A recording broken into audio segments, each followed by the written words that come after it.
নমস্কার বন্ধুরা, আমি সুমি। আজ আমি যে গল্পটা আপনাদের শোনাতে যাচ্ছি সেটা কোনো কাল্পনিক উপাখ্যান নয়। এটা আমার জীবনের এক গোপন ও নিষিদ্ধ অধ্যায়। যেই অধ্যায়টা সমাজ মেনে নেবে না, কিন্তু আমার নারী হৃদয়ের তৃষ্ণার কাছে সেই সমাজের নিয়ম সেদিন হার মেনেছিল। গল্পটা শুরুর আগে আপনাদের কাছে ছোট্ট একটা অনুরোধ, যারা এখনও আমাদের চ্যানেলটি সাবস্ক্রাইব করেননি তারা প্লিজ এখনই সাবস্ক্রাইব করে বেল আইকনটি ক্লিক করে দিন, যাতে আমার জীবনের মতো আরও অনেক গোপন গল্প আপনারা মিস না করেন। চলুন শুরু করা যাক আজকের গল্প। আমার বিয়ে হয়েছে প্রায় 5 বছর। স্বামী রাশেদ পেশায় একজন বড় ব্যবসায়ী। টাকার অভাব আমাদের সংসারে কোনোদিন ছিল না, কিন্তু অভাব ছিল শুধু একটু সময়ের, একটু ভালোবাসার। বিয়ের প্রথম রাশেদ আমার প্রতি কিছুটা দুর্বল থাকলেও ব্যবসার চাপে ধীরে ধীরে সে আমার থেকে দূরে সরতে থাকে। সকালে ওঠে নাস্তা করেই সে বেরিয়ে যেত আর ফিরত সেই মধ্যরাতে। তখন আমি হয়তো ঘুমিয়ে পড়েছি অথবা জেগে থেকেও ঘুমের ভান করে থাকতাম। আমাদের মধ্যে স্বামী স্ত্রী যে স্বাভাবিক সম্পর্ক, সেটাও যেন ক্যালেন্ডারের পাতায় মাসে একবার কি দুবার রুটিন মাফিক হতো। আমার বয়স তখন 28, শরীরে যৌবনের জোয়ার, অথচ মনের ভেতরটা ছিল খাঁ খাঁ মরুভূমি। এই একঘেয়ে জীবনে পরিবর্তন এলো তখন, যখন রাশেদ গ্রামের বাড়ি থেকে দূর সম্পর্কের এক ভাগ্নেকে নিয়ে এলো। ছেলেটির নাম রাজু, বয়স 22 বা 23 হবে। সুঠাম দেহ, শ্যামলা গায়ের রণ আর চোখের চাহনিতে কেমন যেন একটা মায়া ছিল। রাজুকে আনা হয়েছিল রাশেদের ব্যবসার কাজে সাহায্য করার জন্য আর বাড়ির টুকটাক বাজার সদাই করে দেওয়ার জন্য। যেহেতু আমাদের কোনো বাচ্চা নেই, তাই রাজু আসাতে আমি কিছুটা স্বস্তি পেলাম। অন্তত কথা বলার একটা মানুষ তো পাওয়া গেল। রাজু ছেলেটা খুব লাজুক ছিল। প্রথম দিকে আমার চোখের দিকে তাকিয়ে কথাই বলতে পারত না। মামি, কিছু লাগবে? এর বাইরে কোনো কথা বলতো না। কিন্তু আমি খেয়াল করতাম, আমি যখন বারান্দায় চুল শুকাতাম কিংবা ড্রয়িং রুমে বসে টিভি দেখতাম, ও আর চোখে আমার দিকে তাকিয়ে থাকত। ধরা পড়ে গেলে লজ্জা পেয়ে চোখ নামিয়ে নিত। ওর এই চুরি করে দেখাটা আমার নারী মনে এক অদ্ভুত ভালো লাগা তৈরি করত। স্বামীর অবহেলায় আমি যে নিজের সৌন্দর্য নিয়ে হীনমন্যতায় ভুগছিলাম, রাজুর ওই মুগ্ধ দৃষ্টি আমাকে আবার আয়নার সামনে দাঁড়াতে বাধ্য করল। ঘটনাটা শুরু হলো এক বর্ষাকালের দুপুরে। রাশেদ ব্যবসার কাজে 3 দিনের জন্য ঢাকার বাইরে গিয়েছিল। বাড়িতে শুধু আমি আর রাজু। আকাশ কালো করে মেঘ জমেছে, বিদ্যুৎ চমকাচ্ছে। দুপুরের খাওয়া শেষ করে আমি আমার ঘরে শুয়েছিলাম, কিন্তু গরমে আর লোডশেডিংয়ের কারণে ঘুম আসছিল না। ভ্যাপসা গরমে আমার পরনের শাড়িটাও যেন অস্বচ্ছ লাগছিল। হঠাৎ দরজায় টোকা পড়ল। মামি, আসবো? রাজুর গলা। আমি উঠে বসে শাড়িটা একটু ঠিক করে বললাম, আয় রাজু, কিছু বলবি? রাজু ঘরে ঢুকল। ওর হাতে একটা হাত পাখা। লাজুক হেসে বলল, কারেন্ট নাই, মা তো বাড়িতে নাই, তাই ভাবলাম তোমার গরম লাগতেছে হয়তো, বাতাস করে দিব। ওর কথা শুনে আমি একটু অবাক হলাম, আবার খুশিও হলাম। ছেলেটা আমার এত খেয়াল রাখে। আমি মুচকি হেসে বললাম, তোর হাত ব্যথা করবে না? ও বলল, না মামি, তুমি শুয়ে ভাকো। আমি বিছানায় উপর হয়ে শুয়ে পড়লাম। রাজু আমার পাশে বসে হাত পাখা দিয়ে বাতাস করতে লাগলো। বাইরের বৃষ্টির শব্দের সাথে হাত পাখার মৃদু বাতাস আর পাশে একটা তরুণ ছেলের উপস্থিতি, সব মিলিয়ে আমার শরীরের ভেতর কেমন যেন একটা শিরশিরানি অনুভূতি হতে লাগলো। আমি অনুভব করছিলাম রাজুর নিঃশ্বাস মাঝে মাঝে আমার পিঠের ওপর এসে পড়ছে।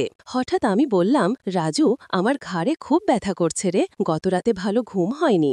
এটা ছিল আমার একটা ভুল ইঙ্গিত, কিংবা হয়তো অবচেতন মনের ইচ্ছে। রাজু কিছুক্ষণ চুপ করে থেকে বলল, আমি একটু টিপে দিব মামি? গ্রামে থাকতে মায়ের বাতের ব্যথা টিপে দিতাম। আমি সম্মতি দিতেই ও ভয়ে ভয়ে আমার ঘাড়ে হাত রাখল।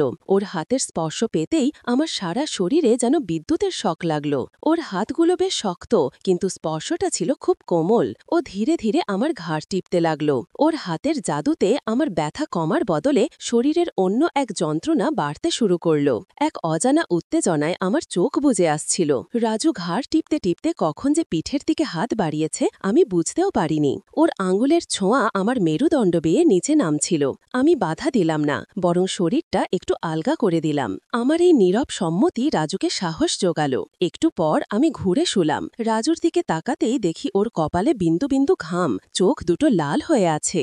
ও আমার দিকে এমনভাবে তাকিয়েছিল যেন আমাকে গিলে খাবে। সেই মুহূর্তে আমাদের দুজনের মধ্যে সামাজিক সম্পর্কের দেয়ালটা ভেঙে চুরমার হয়ে গেল। আমি ফিসফিস করে বললাম, রাজু, তুই কি করছিস? আমার গলার স্বর কাঁপছিল। রাজু কোনো উত্তর দিল না, শুধু ঝোঁক সামলাতে না পেরে আমার মুখের ওপর ঝুঁকে এলো। ওর তপ্ত নিঃশ্বাস আমার ঠোঁটে এসে পড়ছিল। আমি আর নিজেকে ধরে রাখতে পারলাম না। আমার স্বামীর দেওয়া দীর্ঘদিনের অবহেলা আর একাকিত্ব আমাকে বেপরোয়া করে তুলল। আমি নিজের ওপর নিয়ন্ত্রণ হারিয়ে কম্পিত হাতে রাজুর মাথাটা টেনে ধরলাম। ও আমার কানের কাছে মুখ এনে ফিসফিস করে বলল, মামি, তোমাকে আমি অনেক দিন ধরে। কথাটা শেষ করার আগেই আমি ওর ঠোঁট দখল করে নিলাম। বাইরে তখন মুষলধারে বৃষ্টি শুরু হয়েছে। বৃষ্টির শব্দের সাথে আমাদের দীর্ঘ শ্বাসের শব্দ একাকার হয়ে গেল। রাজু আমাকে ওর শক্তিশালী বাহুতে জড়িয়ে ধরল। ওর শরীরের দিকে তাকানোর সময় আমার শরীরে কি যেন এক উত্তেজনার সৃষ্টি হচ্ছিল, যা আমি আগে কখনো অনুভব করিনি। আমি ওর চুড়ি হাত বুলিয়ে দিতে দিতে ওর পিঠের শক্ত পেশিগুলো অনুভব করছিলাম। ও যখন আমার কোমর জড়িয়ে ধরে আমাকে নিজের দিকে টেনে নিল, তখন মনে হলো পৃথিবীর সমস্ত নিয়ম নীতি ভুল, শুধু এই মুহূর্তটাই সত্য। রাজু অনভিজ্ঞ হতে পারে, কিন্তু ওর ভালোবাসায় কোনো খাঁজ ছিল না। স্বামীর কাছে আমি যা কোনোদিন পাইনি, সেই তীব্র আকাঙ্ক্ষা, সেই বাগলামি রাজু আমাকে উজাড় করে দিচ্ছিল। আমার মনে হচ্ছিল আমি নতুন করে নারী হলাম। আমাদের সেই নিষিদ্ধ সম্পর্কের কোনো নাম ছিল না, কোনো ভবিষ্যৎও ছিল না। কিন্তু সেই দুপুরে আমরা একে অপরের মাঝে হারিয়ে গিয়েছিলাম। বৃষ্টি যখন থামল, তখন বিকেল গড়িয়ে সন্ধ্যা। রাজু আমার বুক থেকে মাথা তুলে অপরাধীর মতো তাকালো। আমি ওর মুখে হাত রেখে বললাম, ভর পাস না, এটা আমাদের গোপন কথা। সেদিনের পর থেকে রাশেদ বাড়িতে না থাকলে বা সুযোগ পেলেই রাজু আর আমি এক হয়ে যেতাম। জানি সমাজ এটাকে পাপ বলবে কাজের ছেলের সাথে অনৈতিক সম্পর্ক। কিন্তু যে সমাজ আমার একাকিত্বের খবর রাখেনি, সেই সমাজের কথা ভেবে আমি আমার সুখ বিসর্জন দিতে পারিনি। রাজু আমাকে শিখিয়েছিল, ভালোবাসা শুধু স্বামী স্ত্রীর দলিলের মধ্যে সীমাবদ্ধ নয়, শরীরের চাহিদাও কোনো বাঁধন মানে না। এখনো মাঝে মাঝে যখন রাশেদ আমার কাছে ফিরে ঘুমিয়ে থাকে, আমি রাজুর ঘরের দিকে তাকিয়ে দীর্ঘ শ্বাস ফেলি। আমাদের এই চোর পুলিশ খেলা কতদিন চলবে জানি না, তবে যতদিন চলছে ততদিন আমি আমার এই নিষিদ্ধ সুখটুকু আঁকড়ে ধরেই বাঁচতে চাই। বন্ধুরা, আমার জীবনের এই গোপন অধ্যায়টি আপনাদের কেমন লাগলো তা কমেন্ট করে জানাতে ভুলবেন না। গল্পটি যদি আপনাদের হৃদয় একটুও দোলারিয়ে থাকে, তবে লাইক দিন এবং বন্ধুদের সাথে শেয়ার করুন। এমন আরও রোমাঞ্চকর এবং সত্য ঘটনা শুনতে আমাদের চ্যানেলটি সাবস্ক্রাইব করে পাশেই থাকুন। ধন্যবাদ।